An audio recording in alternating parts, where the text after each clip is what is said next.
ዱማን በትናንትናው ጨዋታ 2 ቁልፍ ኳስ አቀበለ፣ 4 የአንድ ለአንድ ግንኙነቶችን አሸነፈ፣ 2 ሙከራ አደረገ፣ 2 ድሪብል፣ 1 ጎል አስቆጥሯል ማለት ነው። እንግዲህ ቁልፉ ተጫዋች ይህን የመሰለ ብቃት በትናንትናው አጣብቂኝና ወሳኝ ጨዋታ ለአርሰናል መስዋዕት ከፍሏል ማለት ነው። ፔፕ ጋርዲዮላ እጅ እየሰጡ ይመስላል። እንግዲህ ፔፕ ጋርዲዮላ ከመድፈኞቹ ስጋት አድሮባቸዋል ማለት ነው።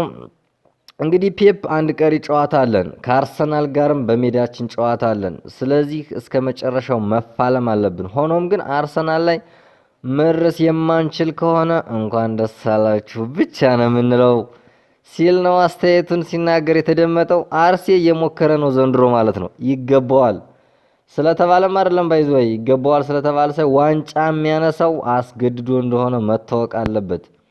ያሰለፋቸው ሰራዊት እጅግ ተበሳጭተዋል። በሁለት ዓመት ጉዟቸው በተለይ በሁለት ዓመት ጉዟቸው የመጡበት መንገድ እጅግ በጣም አበሳጭቷቸዋል ማለት ነው። ዘንድሮ በወሳኝነት ዋንጫውን ለማንሳት ቆርጠው ተነስተዋል እስከ መጨረሻው ማለት ነው።